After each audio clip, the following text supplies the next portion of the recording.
ప్రాథమిక స్థాయి తెలుగు అభ్యాస కృత్యాలు. పిల్లలు, మనం ఇప్పటి వరకు పరమానందయ్య శిష్యుల కథ విన్నాం కదా. అందులో నుంచి ఒక పేరాగ్రాఫ్ ఇస్తున్నాను. ఈ పేరాగ్రాఫ్లో ఉన్నటువంటి గుణింత పదాలు, ద్విత్వాక్షర పదాలు, సంయుక్తాక్షర పదాలను పట్టికలో దేని కింద వాటిని నింపండి. సరేనా పిల్లలు?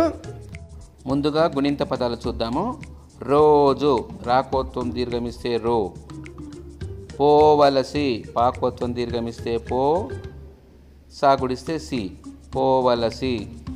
తిరుగు తాగుడిస్తే తి, రాకుమిస్తే రు, గాకుమిస్తే గు, తిరుగు.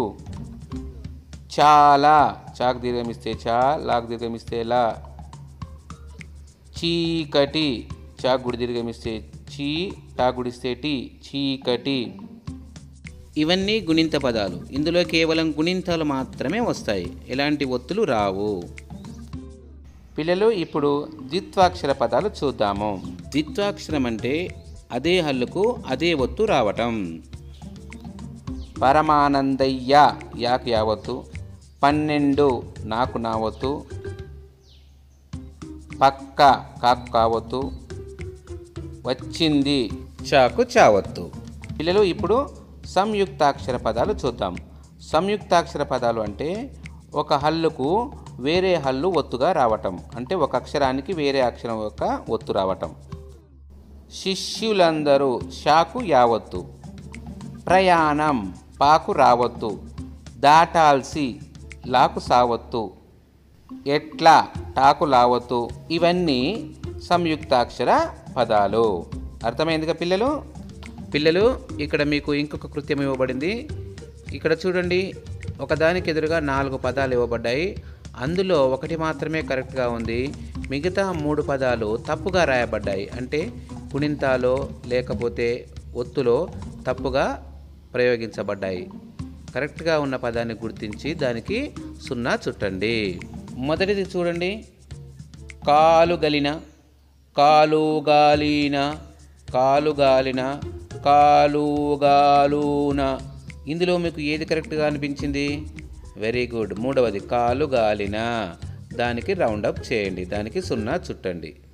రెండవది చూడండి, ప్రయాణం, ప్రయాణం, ప్రాయణం, ప్రాయాణం. ఏది కరెక్ట్ ఇందులో? వెరీ గుడ్, మొదటిది ప్రయాణం. అలాగే మూడవ దాంట్లో మీరే చూసి చెప్పండి. రాతిరి, రేతిరి, రాత్రి, రాత్రి.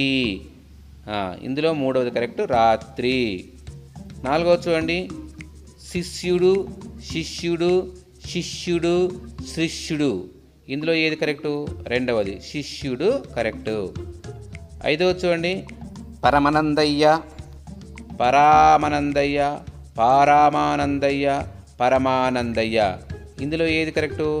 చివరిది పరమానందయ్య కరెక్టు. పరమానందయ్యకు రౌండ్ ఆఫ్ చేయండి. పిల్లలు, అర్థమైంది కదా? వెరీ గుడ్, చాలా చక్కగా చెప్పారు. పిల్లలు, మీకు ఇక్కడ ఇంకొక కృత్యం ఇస్తూ ఉన్నాను. కొన్ని వాక్యాలు ఇస్తున్నాను, ఆ వాక్యాలను చదివి దానికి సరి అయిన పదం ఏందో దానికి ఎదురుగా రాయండి. పర్వదినానికి మరో పేరు ఏంటి?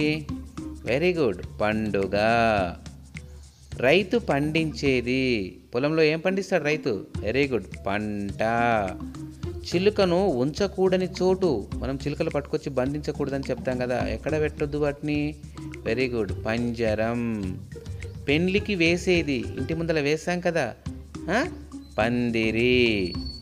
చిలుకలు ఇష్టంగా తినేవి, చిలుకలు బాగా ఇష్టంగా ఏం తింటాయి చెప్పండి? జామ పండు, అంటే పండు. వెరీ గుడ్ పిల్లలు, చాలా చక్కగా చెప్పారు. పిల్లలు, మనం వచనాల గురించి కూడా చదువుకున్నాం కదా. ఇక్కడ మీకు కొన్ని బహువచన పదాలు ఇస్తూ ఉన్నాను.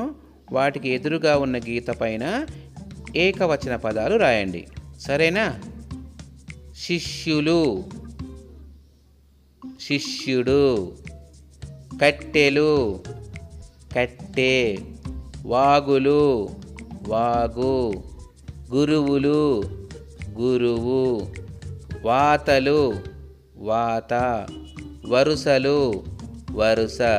వెరీ గుడ్ పిల్లలు, అన్ని కృత్యాలు చక్కగా చేశారు. ఇంటికి వెళ్ళి ఇంకా కొన్ని కృత్యాలను చేయండి. రేపు తిరిగి వాటిని నాకు చూపించండి. సరేనా? థ్యాంక్ యూ పిల్లలు. బాయ్.